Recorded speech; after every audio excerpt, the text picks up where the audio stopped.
this point, every information portal is saturated with mindfulness content. But this show is a unique, unusual, curious take on mindfulness. Some of what you hear will be completely new to you. Let's dive in and take a look at the nature of the aware mind. I invite you to deepen your awareness so that you may be liberated and inspired. We are here with Sarah Vallely, mindfulness teacher, coach, and author. Sarah has been teaching meditation and mindfulness for the past 2 decades, training and certifying others to teach mindfulness. Sarah is the author of 4 books. Her latest book is titled Tame, Soothe, Dwell, The 55 Teachings of TSD Mindfulness. On today's episode, we discuss a recent masterclass Sarah watched with Jon Kabat Zinn, in which he discusses the attitudes that he recommends that you bring to your mindfulness practice to help improve your practice. I'm Jacob DeRosset. We are here with Sarah Vallely. Sarah, how are you? I'm doing great, Jacob. Thank you. Usually I tell Jacob the topic before we start recording. That's his prep time, a few minutes before. I was just wondering, what is the topic today? Yeah, I think, Jacob, you're kind of like a method actor. Do you want to share anything about your process? I don't have one. That's my process, which that is a process, I think. I like to just be open, beginner's mind. I think that's perfect because you're at the place where our listeners are. Our listeners, that's all they have really is the topic. I watched a masterclass the other day, some of Jon Kabat Zinn's video on masterclass. I think it's okay that we do this. I don't think it's an infringement on masterclass because this is basically a big advertisement for masterclass. When I see those masterclass ads, just want to know where they film them at. Those houses are always beautiful. I know. That's all I can think of when I see it is like, man, where do they do this? Who's the interior designer? It's always just so appealing to look at. Well, I assumed that it was his house. When I was watching the Jon Kabat Zinn, I assumed that was his office or something. No, they staged these? I would imagine so. Here's a little confession. I'm a Kardashian fan. I watch all the Kardashian shows. And so does my wife, yeah. Oh, good. We got to talk. And so Kris Jenner, I just absolutely love that woman. She has taught me so much about business. She has a masterclass and they showed the filming of that masterclass in an episode. It was just a screen in the background. Maybe they green screen it. I'm going to Google this. My thought is always like, well, they do such a good job with it. It makes you feel like it's that person's space. It does. It adds to the experience because you're like, oh, I feel like I'm inside Jon Kabat Zinn's house right now. Exactly. Yes. Yeah. I remember that was a nice house. I was like, boy, he sold a lot of books. A big shout out. Thanks to my sister who got me the masterclass for my birthday. Jon Kabat Zinn, he grew up in New York City. He earned a PhD in molecular biology in 1971 from MIT. Did you know that? I didn't realize that. I didn't know that, but I remember reading his book. Oh, goodness. What book was it? Wherever you go, there you are. I just remember being like, wow, he seems very science-based. Yeah, I guess I thought that he was part of that clan from Harvard. I just assumed he went to Harvard because Sharon Salzberg and Joseph Goldstein and the Jubus, right? Yeah, and Jack Kornfield. Yeah, they went to Harvard. For some reason, I thought Jon Kabat Zinn was one of those people. I don't know. Maybe they hung out. I mean, they were both in Boston, right? Probably. Yeah. So Jon Kabat Zinn was also a Vipassana teacher, and that's the training that I have. The background that I have is in Vipassana. It's also referred to as insight meditation. And in 1979, he founded the Stress Reduction Clinic at the University of Massachusetts Medical School. I think that's what most people associate him with, is that stress reduction program that he put together. I generally have difficulty with meditation teachers. They trigger me. I'm like, no, that's not right. Why are you saying it like that? Things like that. But I will say that I feel like I'm on the same page with Jon Kabat Zinn. I really liked some of the things that he was sharing. His definition of mindfulness is the awareness that arises from paying attention on purpose in the present moment, non-judgmentally. Yeah. So my definition's a little bit different. My definition is that mindfulness is awareness of sounds, physical sensations, your breath, which is a combination of sounds and physical sensations, visually, what's going on around you in your physical world, and also mindfulness of your emotions, your thoughts, and also mindfulness of your attention. What type of attention are you using when you are aware of these thoughts and emotions and sounds and so forth? This whole idea of paying attention on purpose in the present moment, non-judgmentally, I stray a little bit from that because I teach my students that even if you are being judgmental in your attention during your mindfulness practice, you're still being mindful as long as you are aware that that's what you're doing. That's interesting. If you're not being judgmental about your judgment, are you being non-judgmental? You know what I'm saying?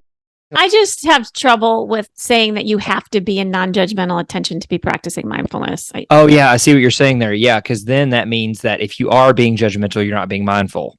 I think he would say the same thing that we're saying, though, about being non-judgmental about your judgmental mind, which happens. But that's hard, though, to accept and relax in the fact that, like, okay, it's fine. Yeah, I think you're right. That's probably what he would say. Jon Kabat Zinn says that there is no ideal meditation state, that feeling calm and relaxed during meditation is just one experience that we have during meditation. And I think this takes pressure off that we need to attain this certain state. We talk about this in our episode 16 on enlightenment. Does that go against the Vipassana model, though? I don't believe so. What separates Vipassana from some other paths of Buddhism is it's focused on technique. All the conversations are about how we're practicing and what techniques that we can use. I struggle a little bit because there are these states that you attain. There's the no self experience. There's the integration experience is what I teach. And I get why he's saying, because you cannot attain those states if you are trying to attain those states. If you desire to attain that state, you need to completely let go of all of that. But I wish that in the mindfulness community and in the Buddhist community, teachers spoke more about these certain states. If you download the Waking Up app, you get a free month, and Sam interviews a lot of mindfulness teachers on there, and they talk a lot about this stuff. I've got to hear a lot of conversations, and he really pokes at all of those things with them. But I am curious, though, is it being non-judgmental, being in a state of non-judgment? You know what I'm saying? So, like, to say that you're not supposed to be striving for a state, the ask would be you need to take a step back into non-judgment of your judgment. Well, then are we not asking somebody to step into a state of non-judgment?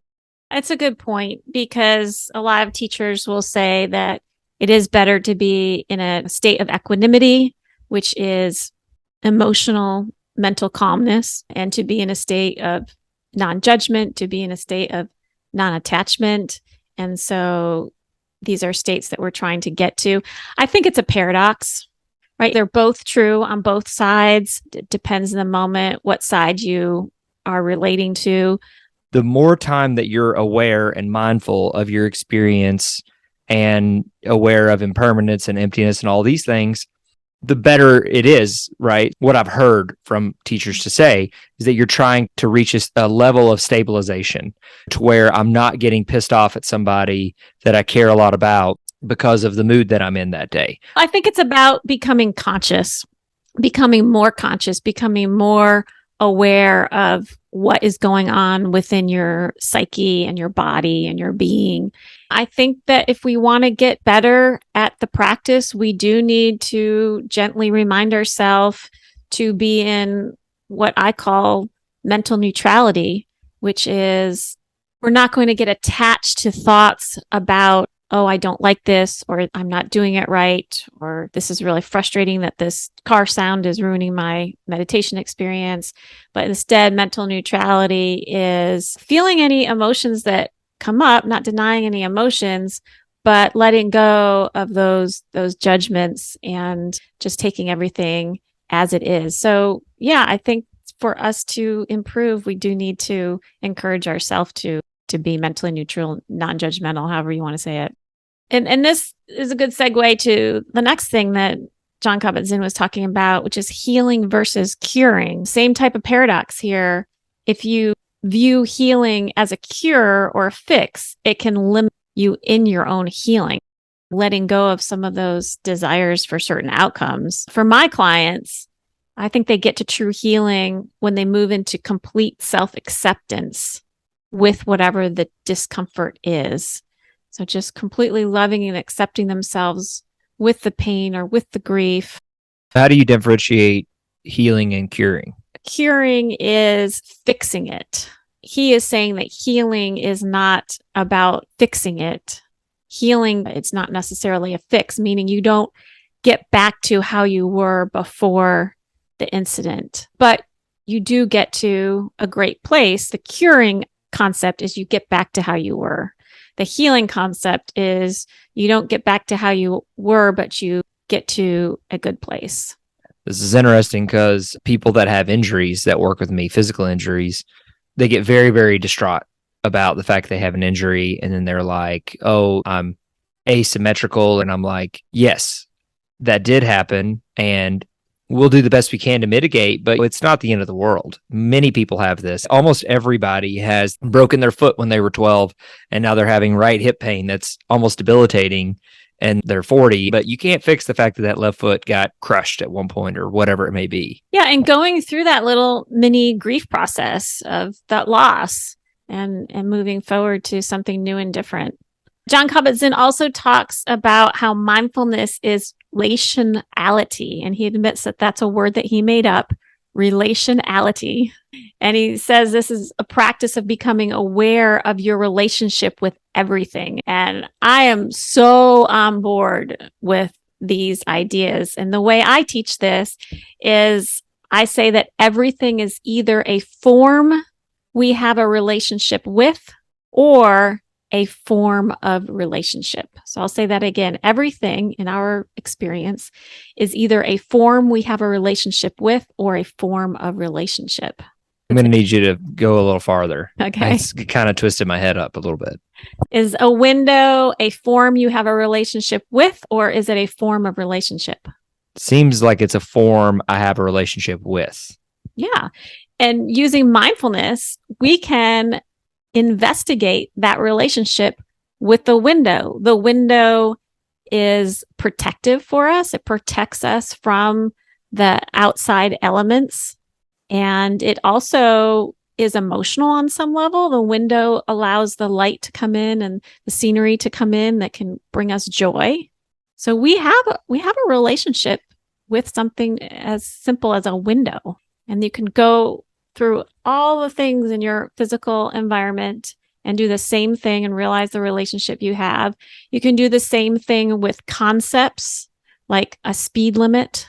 We have a relationship with a speed limit, and our relationship with a speed limit can change depending on whether you're on a highway or whether you're in a residential area. Political ideas. We have these relationships with all these different things. And then a form, what might be an example of a form of a relationship? Would that be like you and I have a podcast together? So that's like a form of a relationship that we have. Yeah. So our relationship, the form is it's personal, but it's also business. There's trust there. I think we trust each other. Forms of relationship could be trust, dependence, dread, practicality, could be fear, could be hatred, could be all these different things. And then on top of it, we have a relationship with the forms of relationship that we have. So we have our own relationship with love. We have our own relationship with dread. We have our own relationship with dependence. So you can use your mindfulness to just have a wow moment and think about all that. Consider it. Wow, this is fascinating. I've been listening to a lot of Alan Watts recently. Are you familiar with Alan Watts stuff? Yeah. This is totally on brand with a lot of stuff that I've been hearing him say recently. I remember hearing this physicist. I cannot remember who it was. It may have been Neil deGrasse Tyson, but someone was asking him the craziest concept he'd ever learned. And he was saying, the only thing that separates you and I is we're different densities. Because we're all made of the same stuff. Yeah. And so the only reason you're not the sun is because you're different density than the sun. And that blew my mind. And so now I, especially in political sense, whenever I am vehemently disagreeing with someone about something, I go back to this idea of like, well, this person is me as much as I am them. Sorry, I just derailed all of this, but that is totally on brand with what I've been learning about recently, listening to. When you say density, do you mean molecular density or energetic density or both? So we're both atoms, and your bundle of atoms is a different density than my bundle of atoms. So you have one pillow that's firmer than the other pillow. Well, okay, you could take that philosophically and say, okay, I am a more gushy person than you are, and that's really it. That's the separation, is we're just bundled together a little bit differently, but we're the exact same thing.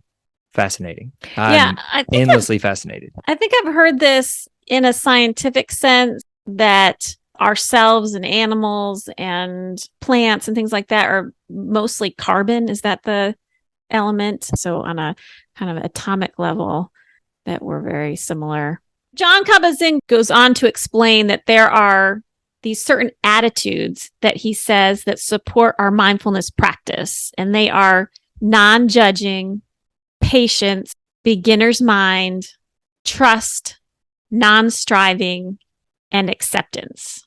This is what he says about non-judging. He says that the problem with judging is that it limits the way we act. And he also says that when you're on your deathbed and you're reflecting back on your life, it doesn't matter if your experiences were positive, neutral, or negative. What seems to really matter in the scenario is that you were awake and aware of your experiences. I think that's fair. And I think that this whole judging limits the way we act, it's a little abstract. I mean, it's true, but sometimes it's a good true. Sometimes we need to limit the way we act. So I don't know. That part's a little abstract for me. I prefer the way Sharon Salzberg goes about teaching about non-judging. And she says that when we are non-judging, we create space. And in this space, we can have liberation, we can be more, we can understand more. And when I do that in my own work with clients, we're creating that space, even if it's temporary, to just have enough time to give yourself compassion, create that space, just enough time to enjoy the moment free of positive and negative, and create that space to be free of perceptions. I remember hearing a George Munford. He was the mindfulness teacher of the Chicago Bulls. And he said that Michael Jordan is one of the most present people he's ever met in his entire life. When you see him on the court playing, you can tell he is absolutely fully embodied in the moment. Obviously, physically, he was a specimen, but mentally, his ability to just be in the moment is just second to none. I saw Michael Jordan at the Ritz-Carlton on Miami Beach years ago. What? Yeah. He was drinking a Red Bull and looking at his BlackBerry. I was like, oh my God. That's crazy. I could never talk to him. It's too much. When Jon Kabat Zinn goes into the non-striving, he addresses exactly what you were talking about. He says, when you realize there is nothing to attain, then this is when anything is possible. Another paradox, right? So being attached to the outcome can actually interfere with performance. And he specifically talks about athletes. And he says that meditation does not take away your edge. In fact, he says athletes would say that meditation is their edge. When did average become negative? If you look out at a sea of people, the better people are the ones who are striving to be better than the bottom half. Do you know what I mean? When you look out at the sea of people, the better people are the ones who are striving to be better than the bottom half. If you have no love of something and no desire, or it's not contributing directly to something you love, your ability to improve it is negated, basically. You will burn out and you will stop eventually. It doesn't mean you can't improve it, but it means that your half-life of your ability to push that thing, right? Like if you don't care about piano and nobody in your life cares about piano, and you just walk around randomly and just decide, I'm just going to just start getting very good at piano, you will eventually stop because you have no connection with it deeply. Versus if you're fascinated by piano, or, you really want to learn piano because you want to play someone a song, then you will improve on that thing. You know what I mean? Yeah. So it's like your intention. So I guess that's Correct. my point too, is Yes. I struggle with this idea of having to be above average. Yeah. Right? It just doesn't sit well with me. And I have to help my clients let go of this because it also creates a lot of stress. One of the things that helps let go of this is understand that our worth is not associated with our accomplishments. And I know this might sound like a foreign language to some, but I think it's an important mindset to have.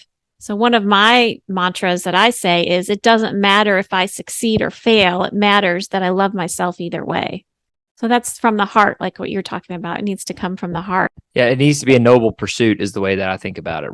Jon Kabat Zinn talked about how greatness can come from, and motivation can come from being, not doing.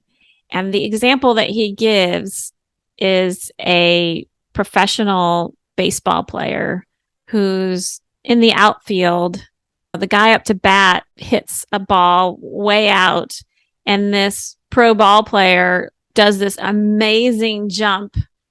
Nobody can believe it. He jumps up and he catches the ball. And he says that comes from being, not doing. Yes, he went through loads of training, which he says is important.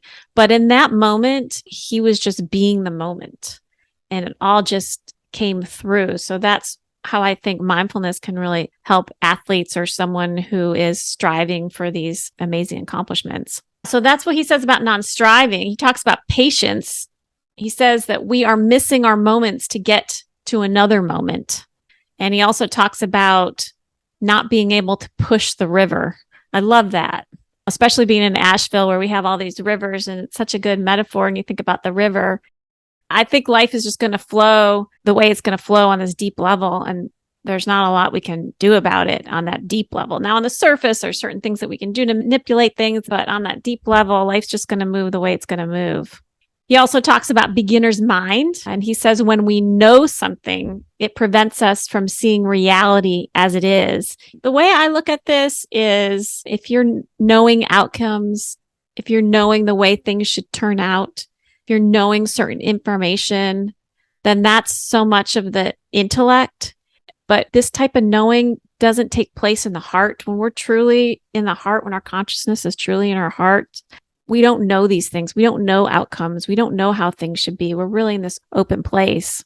There's so much responsibility tied up with knowing what's going to happen. You feel responsible in some way, but if you let go of knowing what's going to happen, you also let go of the responsibility in it, and you feel much lighter. My mom is a professional worrier, so we talk about this all the time, where she just worries about everything all the time. And she feels like a need to worry. Like if she doesn't worry, she doesn't care. So if something bad does happen, she wasn't putting worry towards it. Therefore, she's somehow responsible for this. Good point.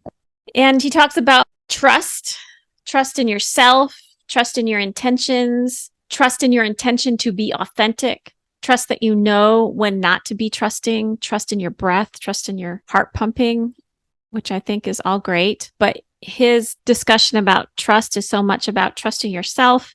And I differ from that a bit because I do acknowledge a source energy, if you want to call it God, a divine flow energy, and that is also something to surrender to and trust. And lastly, he talks about acceptance. And I love what he said about acceptance. And it actually changed the way I look at things. I really appreciate this. So here it is. He says that acceptance isn't necessarily about accepting the way things are and resigning to them. Instead, he says acceptance is accepting that what is going on is the reality you are looking at. I'll say that again. He says that acceptance is accepting that what is going on is the reality you are looking at, as opposed to making up some story in your head or distracting yourself from not seeing it or denying it. Those of us who are practicing mindfulness, we practice mindfulness so we can accept the reality that's in front of us, whether we like it or not. It's not about getting to a place where what we see we like, which I think there's some other spiritual paths. You're trying to get to this place where, everything's blissful and things are joyful. That's not the path of mindfulness. Path of mindfulness is about seeing what's really there, the priority being that you're really seeing it.